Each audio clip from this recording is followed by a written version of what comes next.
Mənə sırdaş olan mehriban qızım, baxanda üzünə ürək açılır, qoy açsın ürək, ay tərlan qızım. Atalar sevinsin, ana fəxr etsin. Sən kimi gözələ can qurban etsin. Elimiz tələsin, tez böyləsin. Elləri yaysın dünyalar qızım. Oğullar dayaqdır, qızlar yanaqdır.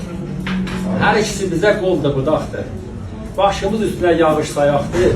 Ürək sərinliyi, yağlar qızım. Peyğəmbər sözü neçə güz olan. Böyüdüb onlara behiştin alan. Hələ də vardılar qəflətdə qalan. Süfrəmin ruhusu bərəkət qızım. Məhəbbət aləmi səndə əyandır. Çalışdı qarla insanı qandır. Qara tellərlə çölümü yandır. Önümüzə yaraşır, sən bəzəş qızım. Qızım, söhbət aparmağa öz bəxtərinə. Məhəbbət bəzəhli ürəyin olsun. Analıq yoluna qədəm qoy qızım. Bu yolda məhəbbət köməyin olsun. Qızım apar. Həyatda bərəkət, əlində çörək. Çalış bu dünyada itirmə əmək. Eluva, tayfıva, baxtıva gərək. Bal kimi danışan bildirin olsun. Azadlı eşkidə yaşa həvəslə.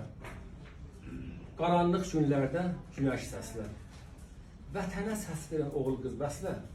Qoy barlı, bəhrəli əməyin olsun. Qızım, həyatda baş əymə dərdə müşkülə. Həyatda baş əymə dərdə müşkülə. Kədərli sözləri gətirmədilər. Bağla taleyini vətənə elə, xalqın xoşbəxtliyi İsrail olsun. Giyinib bəzənmə söyləmərəm mən. Mən sənə demərəm giyinib bəzənmə. Qızım, giyinib bəzənmə söyləmərəm mən. Başarsan həm giyin, həmi də bəzən. Amma istəsən çox gözəlləşəsən. Vəfa, ismət, viqar bəzəyin olsun. Çünki Nəsimi nəslindən elm var sənin. Sinəndə varındır Hazər nəfəsin. Qaranlıq günlərin sındır qəfəsin. İşıqlı ulduzlar qoy sənin olsun. İşıqlı ulduzlar